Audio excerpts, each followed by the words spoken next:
People. That's called the way of the wise. So when you hear people sharing their personal story, instead of making fun of them and talking shit, actually listen to the lesson.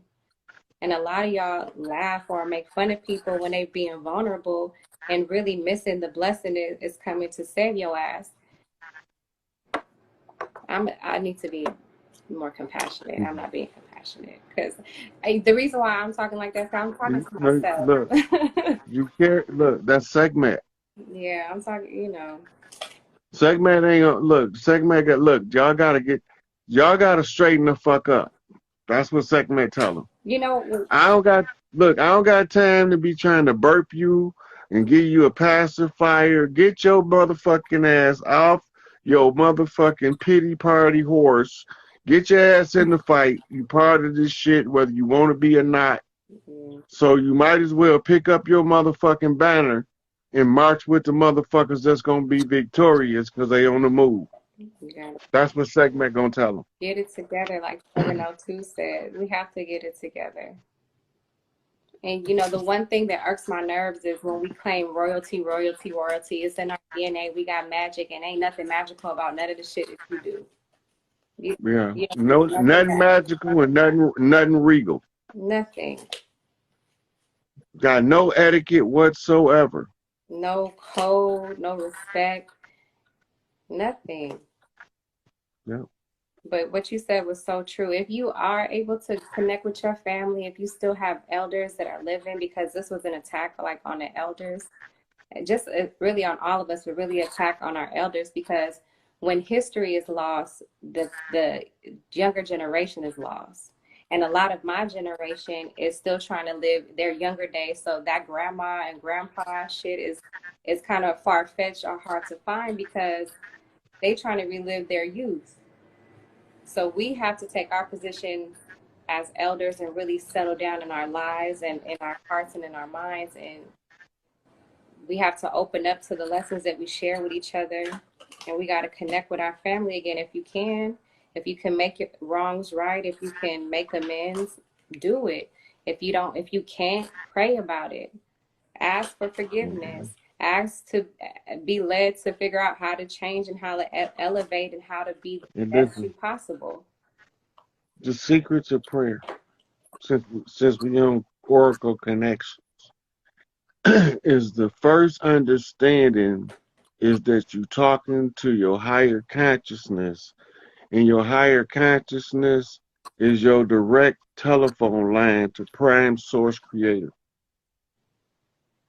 You can't send your higher self to get an answer and Source don't give it to him. The problem is when you get done with the prayer, that's when you have to, as they say in the church, let go and let God. Right. Right? You got to let your higher self in the universe work out the problems that's too complicated for you to work out, but you work out the ones within your control. Yeah. So you make the microcosm flips the macrocosm. If you control the ones you can, the ones you can't, the universe control for you. You are giving big gems. That's a big right. And don't close your prayer by saying Amen, because that's telling the force of the God to keep it a secret. And if you keep it a secret, then it's kept sacred. That means you can't access it in the mundane. What's the meaning of Amen? Because I say Amen or Ashe. It comes from Amen or Amun, and it means the unknown aspect of God, but it's an alchemically charged name.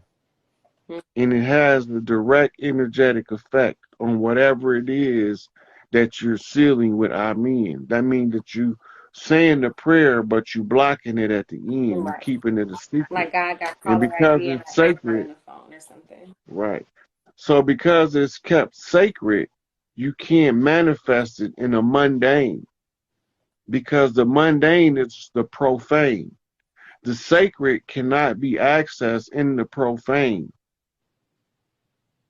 So when you tell your higher self to Amen, keep it a secret, that means keep it sacred. That means save it for my next life because I ain't going to access it this one.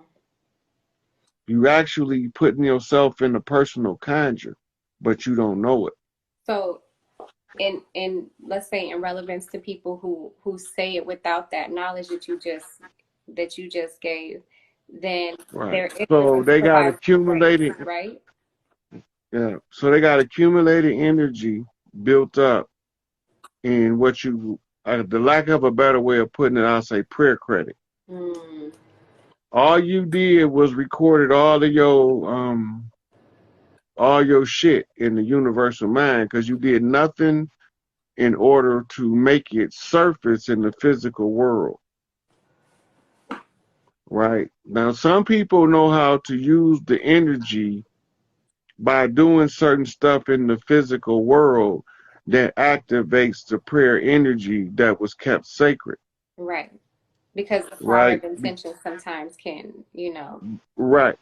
Right. So this is what those prayer groups, what we call prayer warriors in the church, they used to be the ones who held the secret to making the prayer manifest in short order by using the 369 science of the sisters.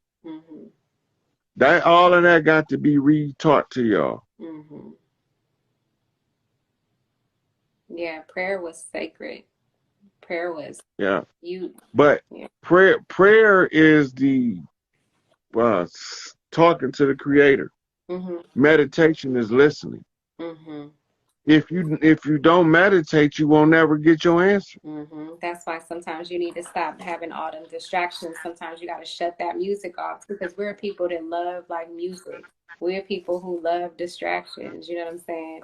Sometimes. Yeah, but we can also learn how to use those things as facilitators. Oh, for sure. But we have to be also willful minded that that's what we're using it for. Yes.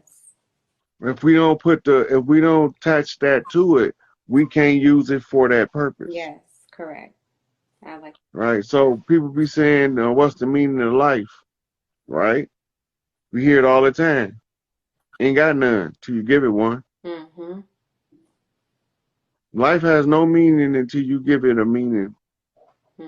Has no value until you value it. If you have no value for life, then your life has no value to yourself. You are running what you call an errant course. Right. So the best thing to do is to always keep in mind to follow the golden rule. If you don't want nobody to mistreat you, don't mistreat nobody. Each one teach one. We all gonna reach some. Love thy neighbor like you thy love thyself. Yeah. Don't love your enemy though. No. But you better damn well respect that motherfucker, or he gonna run roughshod over you. Yeah. That's what it should have said. Respect your enemy, not love that motherfucker. Respect it enough to keep your head on a swivel. Yeah, because once you respect them, that means that you got enough understanding to know the danger that it is to fuck with this particular enemy, and for you to overcome that enemy, it requires you to have a certain level of insight that supersedes what they're capable of doing to overthrow you. But by you being respectful of their position and their power, now you put yourself into the position like Aikido to deflect it and use their energy against them as opposed to allowing them to use it to subjugate you. Right? In this particular case, the sister's taking a ball and going home, gonna shut this bitch down, but it's gonna happen in waves. It's already started, so it's just a matter of when. Right. Yeah. That's a fact. All right, I'm about to wrap this one up. I'm getting tired now. I'm ready to lay my butt down. Yes. Well, have a great rest. Thank you for having me on here. Yeah, thank you for coming on. You taught me so much. You're always sharing so much. So I thank God for continuously protecting you and blessing you and giving you provision and all of the good things. So until we speak again. I think you're trying to make me blush. No, I'm giving homage and paying respect. All right. Yeah, that's gonna make me blush. Oh, you are red Indian. You got red tone. All right. Yeah, I'm ready red for real. Right. Yeah. All right, sweetie. I'm gonna talk back to y'all later. I'm about to exit out of this one. Okay. So just wanted to cash some receipts, go over a little understanding of tuning in the tarot or the oracle read in order to fine tune that shit. Now I'm getting a little exhausted because Big Mama had me doing physical labor, which I'll be doing some more tomorrow. But it got to be done in order to get where we're trying to go. So it is what it is, but it was what it was, and now it's gonna be what it's gonna be. So peace out, everybody. Unity, fam. Right there. See it? Okay, let's start there. Let's start there. All right. Yeah, scope application, section 1. The American Declaration on the Rights of Indigenous People applies to the indigenous people of the Americas. That's us. Right there. Right? What number 2 say? Self-identification as indigenous people will be a fundamental criteria for determining to whom this declaration applies. States shall respect the right to such self-identification as indigenous, whether individually or collectively, in keeping with the practices and institutions of each indigenous people. That part right there is telling you that you have to self-identify. See, the first thing it says, self-identification.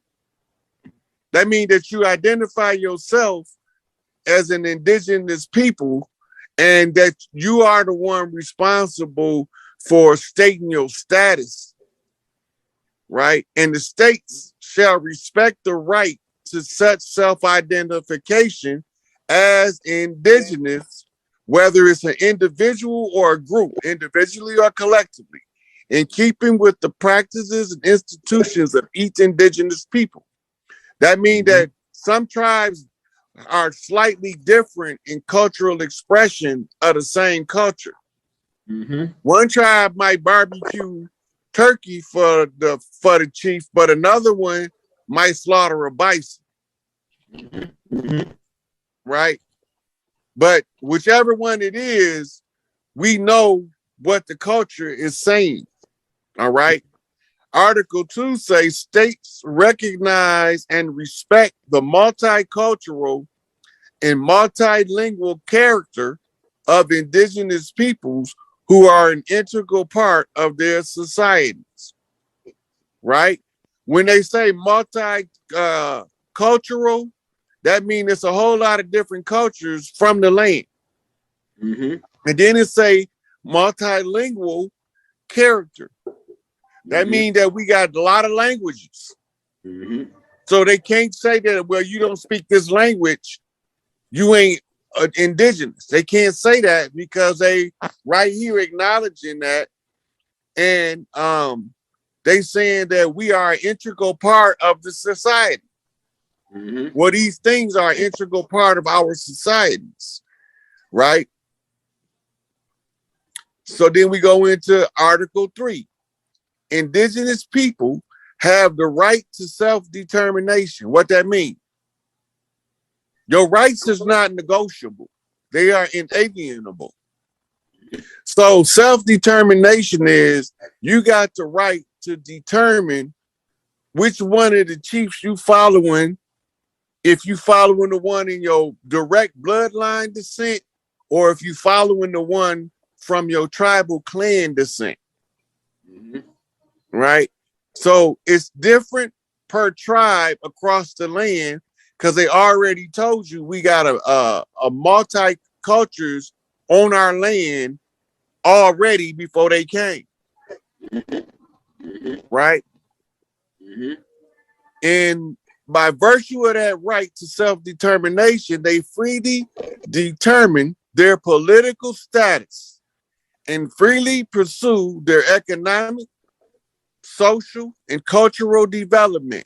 That means that they can't interrupt us economically, our social behaviors of our tribal affiliations. They can no longer persecute us for wearing feathers in public. Mm-hmm. Mm-hmm. Right? And cultural development, that means going back to our original traditions and customs, because we have to go back to our shit to overthrow their shit. Mm-hmm. All right.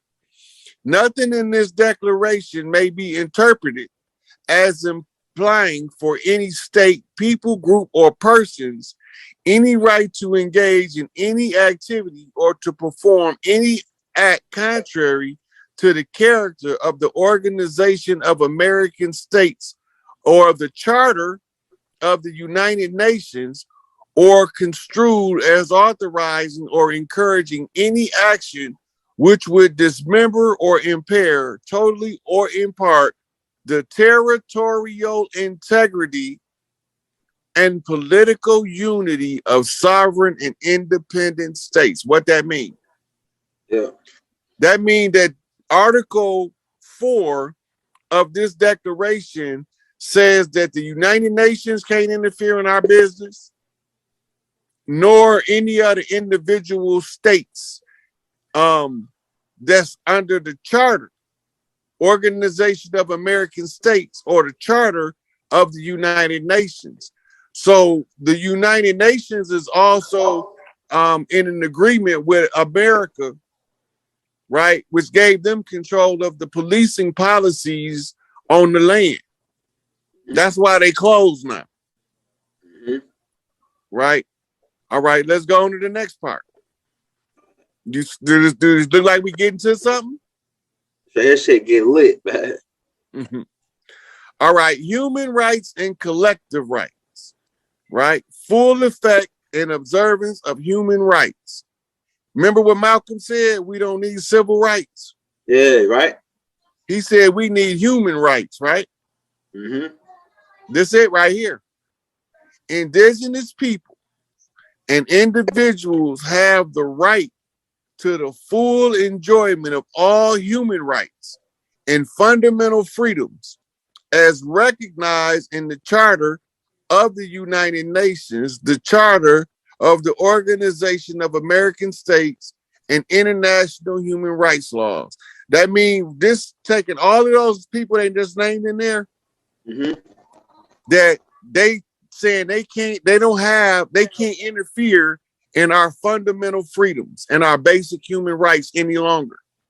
Mm-hmm. Now remember, they was an occupied government masquerading as a de facto government when they were, as a de jure government when they were in fact operating under the color of law in a de facto capacity and giving us the illusion that they had the authority. But all corporations derive their authority, all corporate political bodies, from the people that they govern. Mm-hmm. Melting pot, that's not a Eurocentric terminology applied to the land. That's their understanding of the land before they ever came here. Right?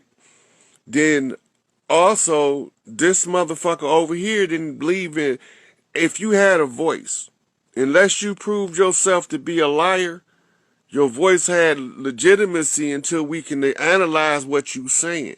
We didn't just take your word for it, but we didn't discount what you said.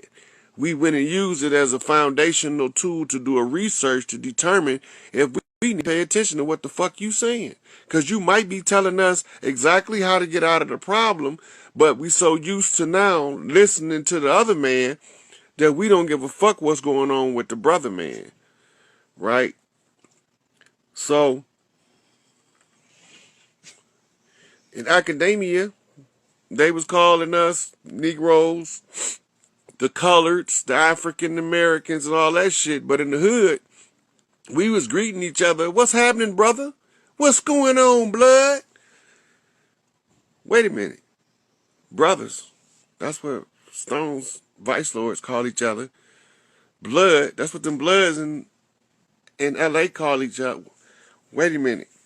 We've been knowing who we was the whole time and been calling ourselves who we were without even knowing we was identifying ourselves to one another in the presence of everybody, and they made fun of us and called it black exploitation. Pay attention to the exaggeration, because the exaggeration is the thing that says pay attention. And if you pay attention to the exaggeration, you'll find a whole revelation of a nation that's been percolating under the bottom the whole time. Talking in ghetto code, did it eat, that, as motherfucking Gil Scott would say. Right? So the parents got a language. The children got a language. They don't always speak the same language, but the children normally know what the parents is talking about. Right? All them wow. Words of wisdom. Wow. And so, this is what we do. I look at all of the conflicts in history, and I noticed that there's a lot of different causes for conflict, but there's a better cause for peace. You see, you gotta have two sides to fight a war, because when the people are used as the weapons, you take the weapons out of the equation. When the weapons are no longer in the equations of war, then they can't destroy us. They can't crush us. Peace. So as I sit back and I observe, I remember when I was a little boy, we'd be at the basketball court. There's always somebody that want to be unruly, ignorant, foolish, irrational, and hard to work with. Right? So when we played basketball, what we would do is we take our ball and go. Take our ball and we would go home. This had a kind of odd effect that I noticed. Be a whole bunch of trash talk, but within short order, if a ball don't show up, everybody go home. They go on their separate ways. You know, you got some stragglers that sit around and stay where they at. Don't want to make no moves. They just want to stay stagnant, but that's fine. They still can't play ball. They can stay at the park on the basketball court, but they can't play ball without a basketball. And those who own the basketball is aware of this. They know this. But if the person who owned the basketball is unaware that he can take his ball and go home, and it would cripple the whole game. He don't have to tear nothing up. He don't have to fight nobody on the court.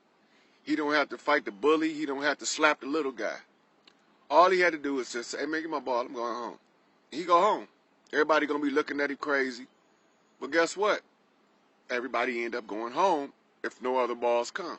Now, expand that on a massive scale, like globally, right? Let's just say that America, no, let's say, we don't even use country we in. We want to use two countries that don't got nothing to do with us directly. So let's say we take Brazil wants to attack India. And none of the soldiers are willing to fight in that war. None of them. Not a single one, from the generals to the foot soldiers. How the heck can we die? How can you wage a war when the tools of the war are inoperable? They don't work. You can't. It's impossible. Take your ball and go the fuck home. But you would have to have a call for a specific type of unity across various borders. You would have to have a call for unity that would embrace so many people that when people take their ball and go home, everybody go home. They already know what it's about. They already know what it's about. It's about the march to peace. And the march to peace sometimes is a family-oriented event. Go home. Play with your children. Kiss your wife. Hug your mama. Get wisdom from your father. You know? You don't have to always tear things apart, shred stuff. It's a reason for all of this chaos is because we keep allowing it. The easiest way to stop the foolishness and the ignorance, the easiest way, is all of the mothers tell your child, we ain't fighting for these animals. Because they have to be animals to pit us together to fight us like animals. And if they're going to put us together and fight us like animals, they have to use something against us that would allow us to do that. And the greatest tool in the history of the world is divide and conquer. Now, we've been thinking that there's been one nation versus another nation in these wars. That's absolutely not what it is. It's never been in Germany versus France in World War II. That wasn't even the purpose. World War I, it got nothing to do with no Lithuanian ships. You know, it got nothing to do with that. And it's population control by using the very people that you want to quell the population as the implements of war. They know that we like combat because we mastered the martial arts in all ancient cultures, because we wanted to learn how to defend our clans from invaders, no matter where they may come from. Here we are now, we on Earth. We look around and all we see is conflict, bloodshed, disunity, disharmony, backbiting, backstabbing, resentments, hatred, bigotry, foolishness, and ignorance. All that stuff in one pot, then they stir it up and feed it to us, and we eat it. We don't have to eat it.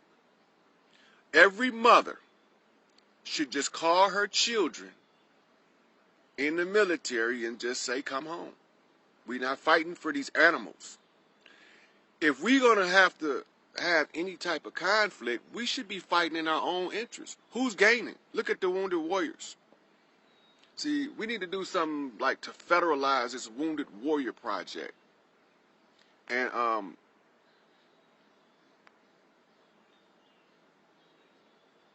right, but that's the whole point. It was a trick from the beginning. Okay, I'm going to read this. Many nations that does not look like us came together against us and plotted against each other. Right, but see, that's the trick. Because they used the minority population on the planet.